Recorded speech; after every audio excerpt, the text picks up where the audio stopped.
We are now just over 4 months past the initial release of Microsoft Flight Simulator 2024. November 19th, 2020. November 19th, 2024 was the initial release date. When that sim first came out, the aircraft that I was most excited for was fundamentally broken. It was one of the deluxe aircraft. I paid extra money for that aircraft and it was broken. And I had some things to say about it. Roll the clips. Oh, I don't remember pulling this down. Let me just, I can't click anything. Nothing in the cockpit that I move or adjust seems to do anything. In the cockpit, I can't move any of these switches. I can try scrolling, I can try click and dragging. It doesn't fucking matter what I do. Yeah, so again, we're now 4 months down the road, and Flight Simulator is slowly moving towards the state that I think it should have been set at for release. And that aircraft is now, it's not perfect, it's not done, but I think it's to the point now where we can give it a review. Ladies and gentlemen, welcome back to the channel. Welcome to Flight Simulator 2024. You knew that already? Welcome to Switzerland, and welcome to the Pilatus PC-24. This aircraft, I bought specifically the deluxe, or the whatever the top trim is that you get without having to buy the box set. I bought it for this airplane. I don't even think that this airplane is part of that set, but it doesn't matter. And it was so broken. You saw my clips. The switches didn't work, the throttles didn't work, nothing on the airplane worked, but the tray tables worked. If I haven't rolled that clip, roll it. You know, there's I think the part that bugs me the most is like shit like, oh, now the table works. That's cool. And now it actually does function. So we're going to go ahead and give this aircraft the standard sample treatment. We're going to look first and foremost... How rude. How rude, train. How rude. Look first and foremost at textures. Then take a look at the sounds of the aircraft. And then finally, talking over that train, finally get it up in the air and do a short flight. We do have a similar livery to the aircraft that did its maiden flight back in 2015, as well as the apt tail number. I'm going to make sure I don't dox myself here. I will show it to you guys. My desktop recording is broken. Oh no. Hold on, back to Flight Sim. Stand by. Stand by. Oh god, it's all falling apart. It's all falling apart. It's all falling apart. There you go. Hope that's on the recording, but this is the aircraft that did the maiden flight May 11th, 11 May 2015. And you can see that we've got the matching tail number to boat. So, without further ado, let's oh, hello. Without further ado, let's check this airplane out and let's begin. All right, my long-winded whistle stop intro thing done. Let's take a look at this aircraft, see what we can open, see what we can twiddle, see what we can do on the outside. This is a 2024 native aircraft, so there should be some openable things. It looks like I cannot open this little baggage compartment on the pilot side or the co-pilot side. You do obviously have your chocks and your static wicks that you can remove, as well as the covers on the engines. Your main door does open and animate, but unfortunately, like is the case with a few aircraft in the sim currently, when you click it to open it, it takes you inside, and then it shuts the door back. So we're not super keen on that, but that's okay. Overall detail on the aircraft looks great. It's a 2024 native aircraft. I would expect nothing less of this, but it looks very good. I believe that's the refueling panel there. Really nice detail on those LED fixtures for the landing, taxi, and recognition lights. Actually, the recognition lights are on the outboard wing out there. We'll take a look at those in a second in their off condition. But absolutely love the difference in hardware. You've got these, what are these, pentalobe, hexalobe screws here, alongside of the, those rivets, or is that part of the, no, it's not a weaving wing. So yeah, those would be rivets, so with the rivets there. Out to the wingtip, again, great detail on the lighting effects. The PC-24 is a really interesting beacon system. It actually uses a light in the wingtip. It's this light and this light here or the beacon, and then your strobe is the big one in the center here. It's very cool, and then obviously recognition lights out on the wingtips, as well as the currently illuminated navigation light when you have ground power on. Static wicks looks pretty good. We can twiddle the ailerons on the aircraft. Overwing spoilers as well. This is a short field designed aircraft, so it's designed to do, oh, I can't open the rear door. That's unfortunate. Maybe I can from the inside. Yeah, no animation there. Short field designed aircraft, so it's designed to operate in and out of unimproved fields. It's part of why you have this really interesting engine design. Is, well, that's also for efficiency, but we won't delve too far into the actual specs of the really. Who am I kidding? Yes, we will. But big, robust landing gear. I didn't even take a look at those. You can see what appears to be a static trail on the ground for grounding of the aircraft. Big, robust, trailing linkage landing gear like you'd see on a U.S. Navy F-18, something like that. T-tail design.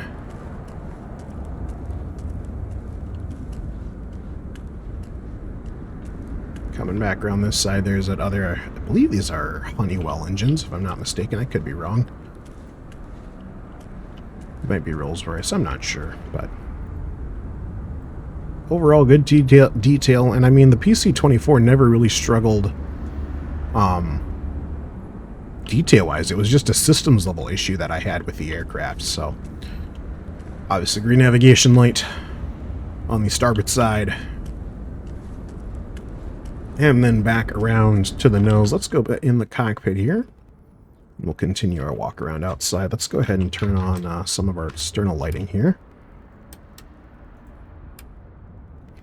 Get the landing light set to pulse, the recognitions to pulse. And actually, I'm going to turn the taxi light off. You'll see why momentarily. So I will say the lighting suite. Oh, I also want to mention Williams FJ33s on the PC-24. Sorry, Williams International, for thinking you were Honeywell. I'll never make that mistake again. I 100% will. Anyway, the lighting suite on the PC-24 is very good. This, again, is kind of what I would expect out of any aircraft. A lot of the aircraft in the sim don't have good lighting packages. I would like to see this lighting increased just a little bit if possible, to make the daytime lighting still applicable, because you can see the lights coming from the emitters, but there's no cast or anything, which there really wouldn't be too much, but I guess I can show you what I'm talking about. So we've got really good external lighting on the aircraft here. You can see I've got every single light on: wing lights, landing lights, taxi lights, recognition lights, strobes, beacon, all that stuff, right? And it's pretty bright. It's pretty well pronounced. But if we go to daytime, let our eyes adjust, it just dims down a little bit. And I mean, it's not, I wouldn't call this unacceptable. I would like to see slightly brighter strobes. I know that they're LED strobes on the PC-24, but I would still like them a little bit brighter. And although it looks like Flight Sim's modeling them as not LEDs, they're flashing like a flashbulb. The real PC-24, I'm 99% certain, has LEDs. But nonetheless, let's go back to La Noche. Here we go. So, we have... Are you going to crouch? No? Okay, that's fine. I didn't want you to crouch anyway. I'm just pushing the crouch key for naught. So, a good lighting suite. You can see our blinking landing lights in tandem with our taxi lights, which are switched on the wing light there. We're on a nice-ish cast on the wing there. You can... My flashlight's really interfering with it. I wish I could learn the bind to disable that. Blinded. Our recognition light blinking away there as well. But a very nice, very bright lighting suite. The way it's designed, it looks like the recognition light itself is actually here, and then there's reflectors. I think this is supposed to be like a strobe or something, because these look like the same... I don't know what I'm talking about. Again, there's that beacon strobe combo. Try and turn my camera away a little bit and get the recognition light out of the picture, but you can kind of see what I'm talking about. You've got the beacon blinking, and then the strobe all on the wingtip. There's also an additional one on the tail. Got our nice logo lighting, which there's no logo on this livery. It's just the tail number. And then our final beacon strobe on the tail with our tail nav light. Don't believe there's any under aircraft lighting like you would get on a Citation 10 or anything like that. So back inside, we've got a very nice internal lighting suite as well. We'll go maximum on the first officer side and about 50% on ours. You can see we've got good flood lighting, footwell lighting, nice backlighting on all of the displays and that sort of stuff. You can obviously adjust all of your displays as you want, turn your floodlights up or down. Same thing with your panel lights.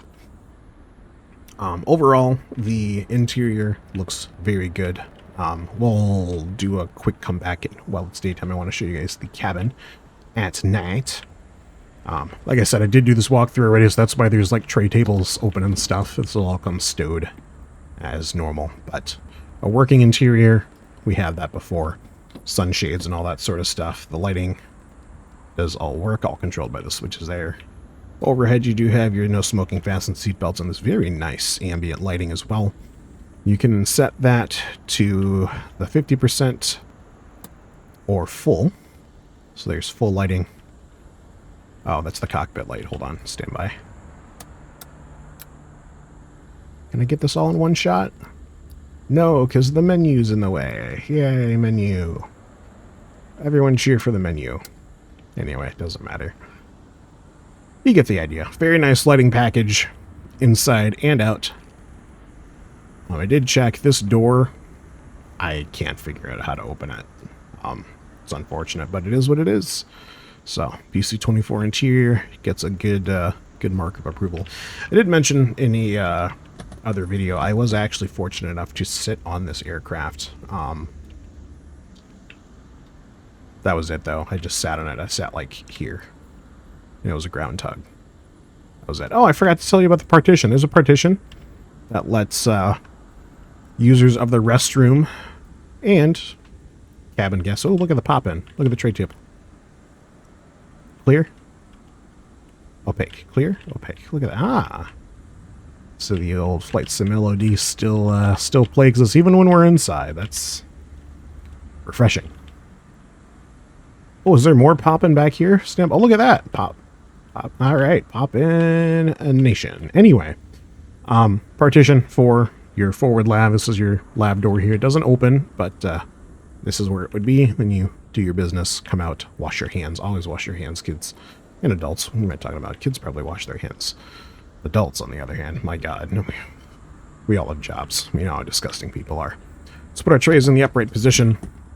Head back to the cockpit. And again, very, very nice location to be in. I'm going to brighten things up just a little bit here so we can look at the textures on the aircraft.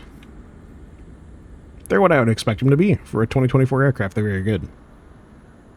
The only place you're going to find textures falling apart, I know this already because I recorded this already, is the displays. So when you get really, really up close, you can see just a little bit of degradation. And I'm not necessarily saying that that's unrealistic. I know like on the G1000 and the G5000 suites, if you get really, really, really up close to the panels, they do like a little bit of resolution. They're not, 4K, 60 or 144 hertz displays. So, but overall, nice place to be. So we will move on to the static cockpit sounds and then move into a startup of the PC-24. Barring my computer having any more issues. All right, on to the sounds of the native cockpit in the PC-24. I do want to point out really quick, this dome light here, it does not function. It actually functioned on a previous build of the aircraft, so maybe that's what was causing all the bugs with other stuff. But no cockpit dome light. I know it's daytime right now, but just trust me, it doesn't work at all. There's no light coming from this, which is fine. Let's do a control sweep here and take a listen.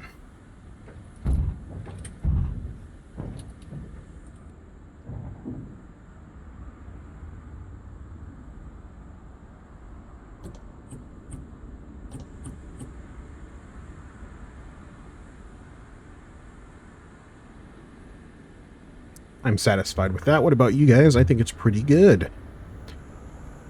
Now, let's take a listen to the engine sounds. We'll get the beacon on. Seatbelt sign is already on. Full FADEX system here, so a relatively simple startup process. We've got the beacon on, I said that already. We're going to go ahead and hit the right starter. And you can see the start indication on our iCast. And we should be good to start. Now we've got that solid bars. Let's go ahead and move our switch to the run position. We should see fuel light off. There it goes. ITT is climbing. Ignition's on. Oil temps coming up. Oil pressure's coming up. Fuel flows at 143 pounds per hour.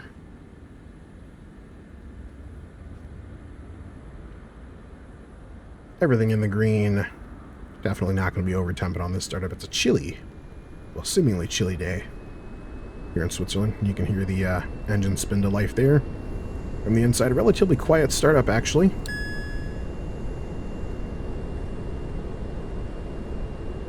And then our other displays come to life now that we're on Genny power. We'll take a listen to the exterior startup on the outside. That's a double, it doesn't matter. Starting engine 1.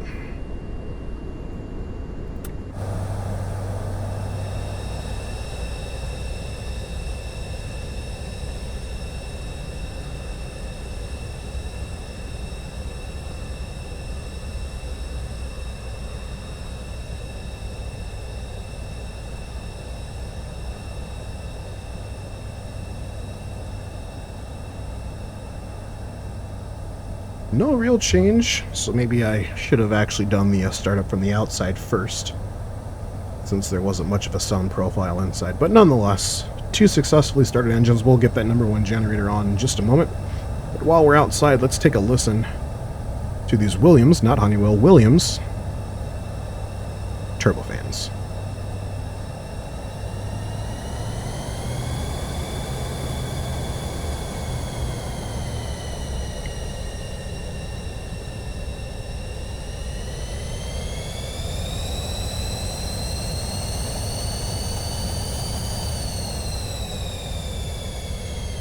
Beautiful soundscape. Absolutely love the sound effects on the engines.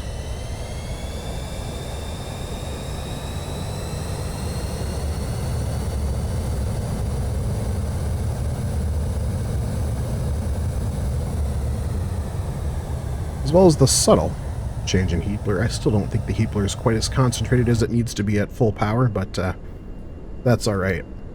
Alright, generator 1 on, ground power can come off. We've got seatbelt signs and no smoking on. Let's take a listen to the flaps. Oh yeah, I love that.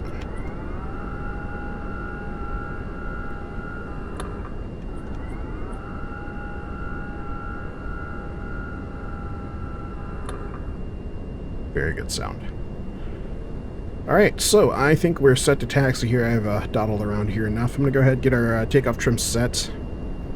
And we'll taxi out here. No reverse thrust, I think I mentioned that, so we're all natural. Yeah, so we're going to have to do a big 180-degree turn here. Get the aircraft trimmed out here into the green.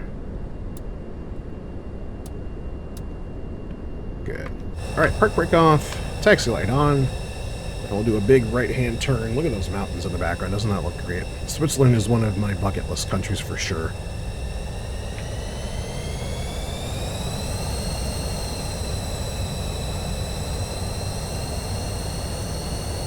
So, we're doing a back taxi. Could have taken this taxiway down here, but that doesn't give me the chance to show you guys the phenomenal turning circle of the PC-24. I'm at the center point of the runway. Almost. We can really crank out the nose gear here. Give her a little bit of left throttle just to keep things moving here. Or right throttle, rather. Excuse me. No differential braking.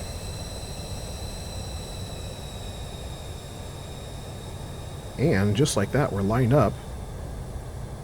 Runway 06. A little bit bright out. Why don't we go ahead and put down our sunshades. We do have multiple working sunshades on the PC-24. The ones in front of us here. As well as, it worked before, it works still, the side shades. So that's good. This aircraft also works with native FS integration for your flight plans, so you can set up your flight plan in the map beforehand, and then use your tablet to send route to avionics, and it'll load it natively. Most of the aircraft in the sim do that, but this one is still working with that as well. So let's go ahead, throttle up here. Now I have noticed that you do get a no takeoff condition. It's the pitot static system. No idea where to turn that on. We're going to reset that. It's upset about our flaps, but if I lower the flaps, 1 notch, still no takeoff. 2 notches, it really gets mad, so we're going to go back to 1 notch for now. Actually, we'll just go all the way up. We've got enough.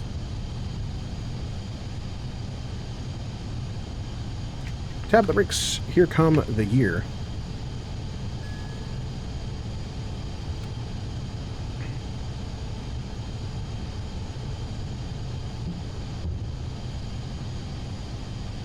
And back to MCT.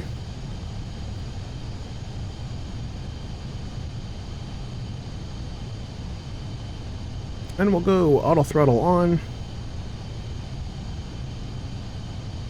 We should be set up on the autopilot. I did that off camera. So let's go ahead and see how the autopilot handles. Autopilot engage. Relatively smooth transition. We are going directly away from our intended route, so we might have to do a heading hold here. We'll do a heading plus track, get the aircraft turned around, turn off our half bank. As well as our taxi lights, since we're airborne now. So actually coming back down on the descent, 2 things that I've been brutally reminded of with this aircraft. One, all of the displays here, the PFDs and the MFDs, they just fucking change brightness seemingly at will, which is fun. The other thing you're going to want to be mindful of if you don't have throttles you can easily cut out is the auto throttle system. So the auto throttle does work on this aircraft, but if you have separately bound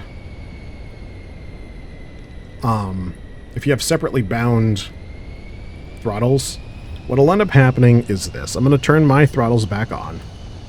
My throttles are currently in the idle detent, and if I move them at all, they snap. And they'll move. I'm moving them up now. They'll move wherever they want to go.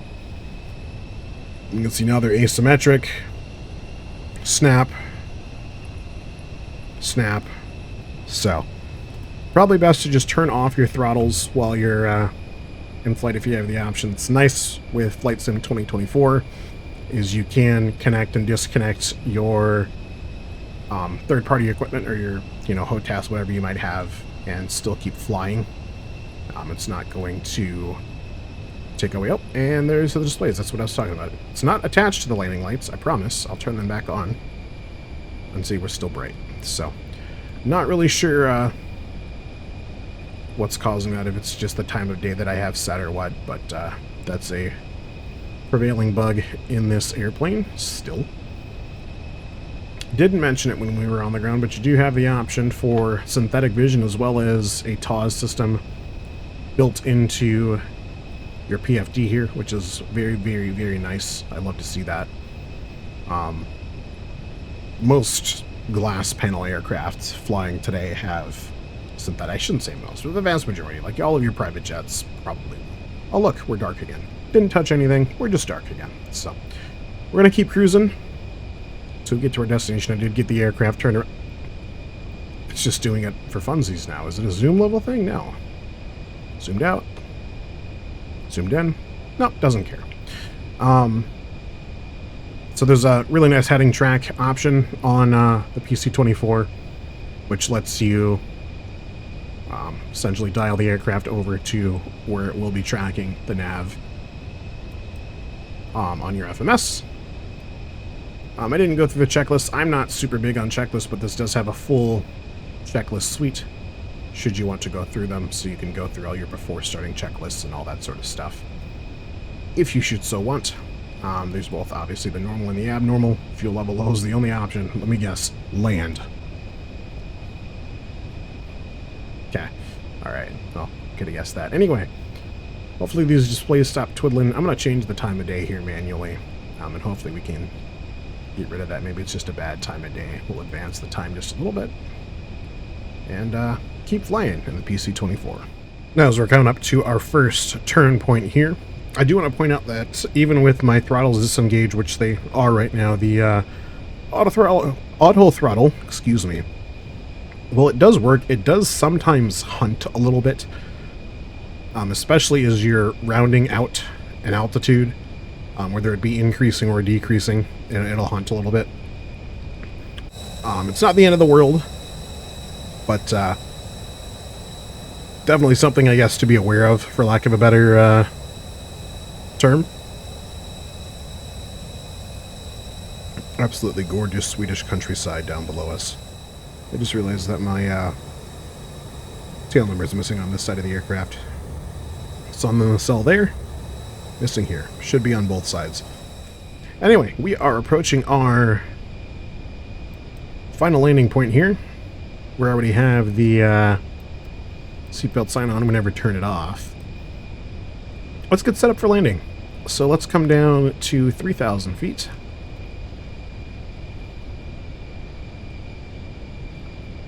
And we'll do that at a speed of 190 knots. Actually, we'll do 180.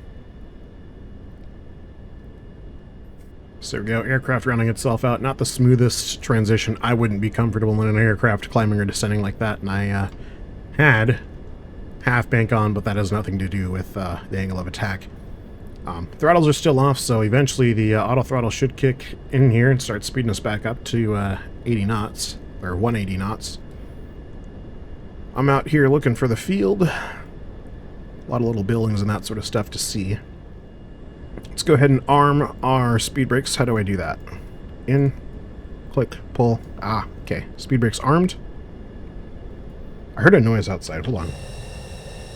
Alright, they're not down, which is good. That's what we want. Or they're not out, I should say. Still looking for the field. We should be, like, right on top of it here. Should be off to our, like, 10, 11 o'clock. Maybe it's just behind those hills. A little bit hard to see with the haze, but it looks nice. Looks even better for you guys. I'm looking at my post-processing filters on the recording. Let's come down to 150 knots now.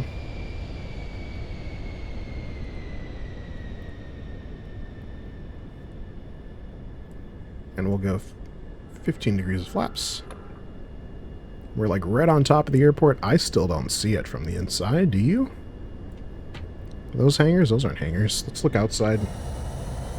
Cheater cam. There's the airport. Alright, visual of the field. Let's go gear down.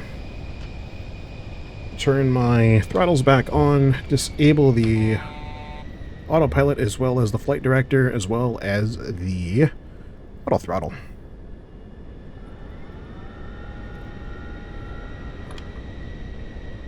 Didn't check winds.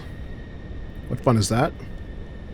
Very, very mild crosswind. So we'll do a pattern approach here. This is 40. That's 45 degrees, right? Sure, we're not midfield, but who cares? It's 45 degrees-ish, sort of. And I'll tell you what, this aircraft, it really, really handles well. He said right before stalling. But low speed maneuverability is great. I can really, really throw it around if I want to. Get in really nice corrections. Obviously, your differential throttle works very good as well.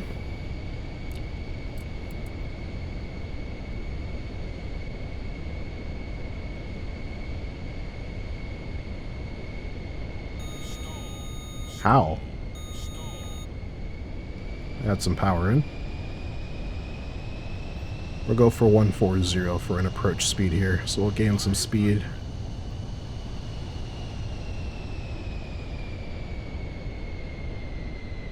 Can you believe the FMS wanted me to climb out at 130 knots? Right. A little high. 500. Nothing we can't account for in the PC-24. Could actually land in the grass if we wanted to. It's the party piece of this airplane. So we'll overshoot our touchdown zone just a little bit. 100. Flare just a little bit late. And we're really going to test the braking out because we're past midfield now. Again, no thrust reverse on this aircraft. 110. We're going around.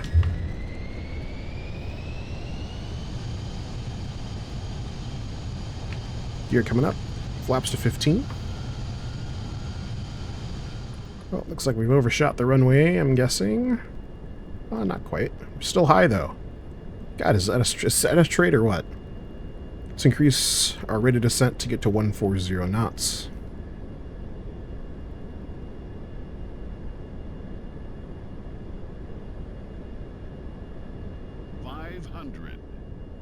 I think we're going to end up overshooting again. Keep targeting 140. We're going to approach speed, doing it all with altitude loss today. 100. Pre-flare. Touchdown much sooner this time. Oh, she's floating. And ground effects. Spoilers did not deploy. Do it manually. In through 70 knots, 60 knots. Nope, looks like we're going to overshoot our ramp. Oh, we've got floating terrain. My favorite flight sim caveat.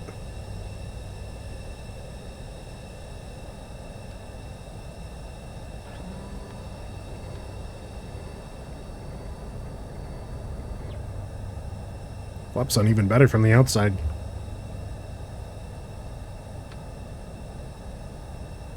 A little bit of nose wheel drag.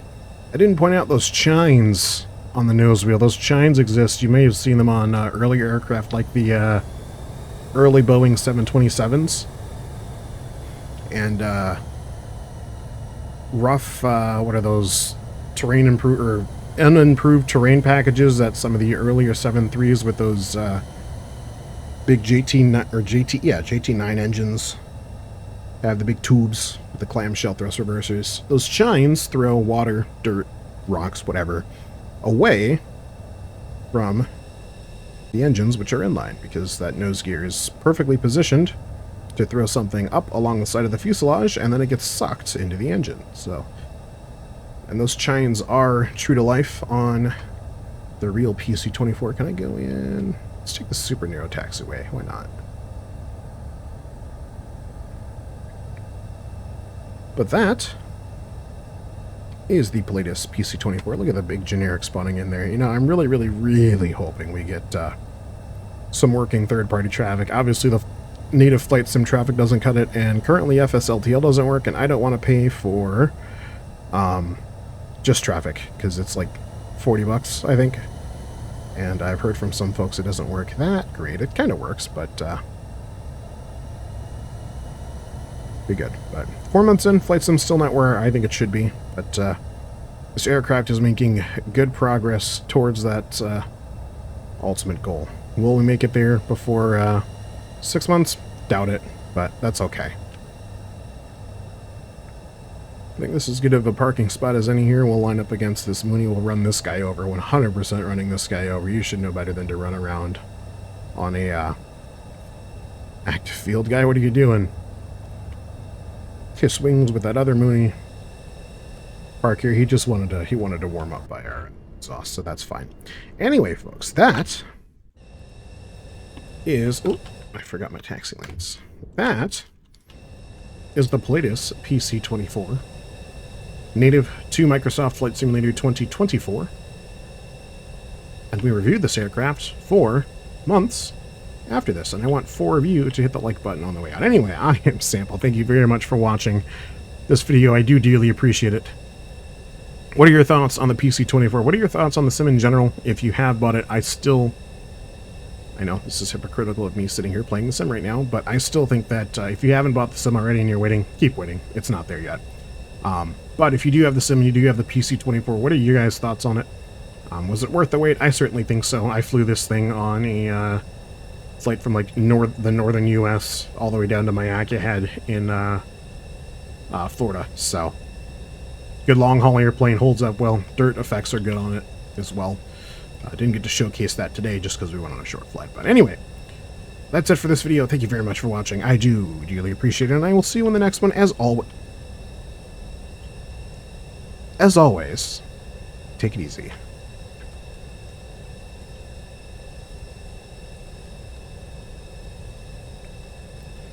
See, I don't have my cool drone camera anymore, so I can't do like the cool pan out shots. I don't know if I just couldn't set it up the same, or I don't know why I didn't do it. But now I'm against something. I'm against a sign for the runway. All right, well, this is a botched outro. Maybe you guys stick around for these. So I put a code word in one, and no one said it. If you do stick around, oh look, more floating terrain up to the right. If you do stick around for the end of this,